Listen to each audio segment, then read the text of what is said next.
There's a bubble. How do you know? Trust me, call Venet, buy 50 million in swaps on the MBS. What do we got? Michael Burry wasn't the only person in 2007 who figured out that a housing collapse was about to cripple the financial system. Steve Eisman, depicted by Steve Carell in Paramount Pictures' The Big Short, also made an enormous amount of money betting against the banking sector. And today, Eisman was back on CNBC providing a frightening outlook on the unfolding financial crisis that began last week with Silicon Valley Bank. This week, Credit Suisse, an investment bank with over $500 billion of assets, is on the brink of collapse. And while it seems like the bank would be considered too big to fail, what if it's actually too big to save? In this video, I'm going to share some clips from Eisman's latest interview, including his outlook on the US banking system, Credit Suisse, and where to invest given the new economic environment. Many people are comparing the banking crisis we see today to what happened in 2008. But besides both of them happening within the financial sector, the situations are actually completely different. You know, as Warren Buffett says, when the tide goes out, you see who's naked. This is a different tide. This is not a credit tide. Credit quality in the United States is really good. This is a tide of a mistake. The failure of Silicon Valley Bank, Signature Bank, and now potentially Credit Suisse has absolutely nothing to do with the quality of their credit. These banks aren't failing because they thought they had billions of dollars worth of assets that are now worthless, but rather the types of assets they actually chose to invest in. Some of the regional banks, especially those that have a lot of deposits above 250, bought long-term bonds at very, very low levels and have massive mark-to-market losses. That's why Silicon Valley failed. Also, they failed because they had a very, very concentrated type of deposit base, which has a very big herd mentality. Silicon Valley Bank chose to invest a large portion of its deposits into long-term treasury bonds when interest rates were very low, which, by the way, is pretty much fine in any circumstance except one where there is a rapid increase in interest rates, which is of course what has happened over the past 12 months. All of a sudden, these safe-looking US treasury bonds needed to be sold well before maturity at a steep discount. Silicon Valley Bank wasn't included in the banking stress test that occurred last year, but even if they were, it's likely that their problem would have still been missed. We looked at the stress test for last year. And the stress test for last year had about a line in it about rising rates. And the rest of the entire stress test was about credit.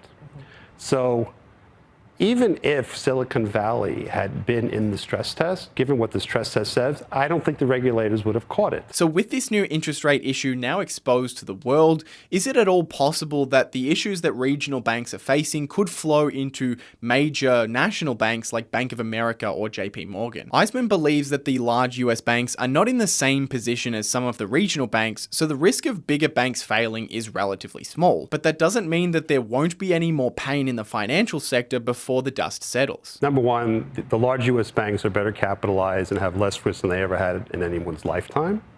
The European banks, while they're not as well capitalized, are certainly better capitalized than they are. That isn't to say there won't be pain if Credit Suisse goes down, but it's not an 08. As we enter the second week of banking failures, all eyes have now turned to Credit Suisse, a global investment bank based in Switzerland with over $1.5 trillion of assets under management. The bank has been struggling for quite some time now, actually also never recovering fully from the global financial crisis 15 years ago. In the last 12 months, the stock is down over 70%, and the rate of decline accelerated on Wednesday after falling 30% in just a few hours after management said it had found material weakness in its financial reporting. I mean, people have been pulling back from Credit Suisse from a long time. I mean, if you hear that the company goes bankrupt, there will be losses. It's not death-defying losses, but it'll be a problem. It's not going to take down the system. It's also the case that typically the bigger the bank when it fails, the more likely it is to receive a government bailout. And that's simply because the government has to decide whether it's worth bailing out the bank to prevent losing widespread consumer confidence in the banking system, which could be much more disastrous than just the isolated incident. But what if Credit Suisse is actually too big to be saved? In 2008, when everybody was trying to get bailed out, you know, if you looked at the US, the size of US GDP was many multiples bigger than all the bank balance sheets combined. We looked at Credit Suisse today. Credit Suisse balance sheet is 500 billion. The GDP of Switzerland is 800 billion.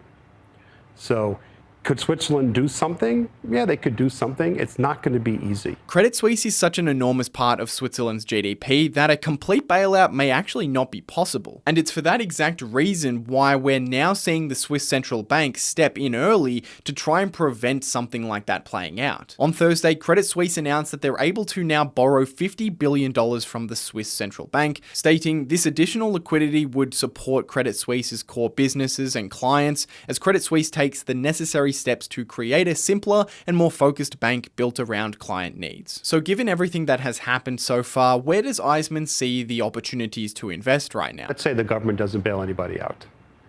So clearly JP Morgan and Bank of America benefit. And it turned out, even though they did get bailed out, JP Morgan and Bank of America benefited. So our first thought was, well, maybe we should buy JP Morgan and Bank of America. With this banking crisis being one of interest rate risk rather than of credit quality, there's been a distinct separation of how the banks are being affected. Those smaller regional banks with large amounts of uninsured deposits are at risk of customers panicking and withdrawing their money. Even with the FDIC stepping in and completely covering all deposits at SVB and Signature Bank, it's still entirely possible that we could see customers where most of their funds are not insured panicking and wanting to withdraw their money from these regional banks. On the other hand, large national banks like Bank of America have a much larger percentage of their deposits covered by FDIC insurance, which makes a bank run at these large national banks far less likely. So not only are the big banks not facing the same issues as the regional banks, they're actually benefiting from people moving money out of regional banks where most of the funds are uninsured into banks where most of the funds are insured, or at least a larger percentage are, and that are far less likely to experience a bank run like these smaller banks. So does that make some banks a good place to invest right now? And then upon further reflection, we were like, maybe not. Because given what's just happened, all the regulations are probably going to get much more stringent, making the banks much less profitable. And that's not going to be clear for many, many months. So why be a hero? Because you have absolutely no idea what's going to happen. The best you can say is you don't know. And if you don't know, you shouldn't play. Eisman has looked at the banking sector and concludes that he simply doesn't know how profitable the banks are on the other side of this, so he's not investing. This is a simple but a very important principle to understand when you're investing. There are tens of thousands of publicly traded companies, and you don't have to have an opinion on most of them. In fact, you only need to have an opinion on a handful to do extremely well over time. In his latest shareholder letter, Warren Buffett shared that almost all of his investment success had come from about 12 investment decisions, an average of just one great decision every 5 years. So while it's important to always be looking in the markets for unique investing opportunities, if something doesn't make sense to you, just simply avoid it. But what does Eisman see outside of the banking sector? I think what's happening is we're moving from one paradigm to another paradigm. So the paradigm of the last several years has been rates are very low, you're paid to take risk, and you're actually paid to take a lot of risk. So, what did the best over the last 10 years? High growth tech stocks. What did the worst last year? Super high growth stocks with negative earnings. Now, are people going to go back to that? I don't think so, especially if rates stay up.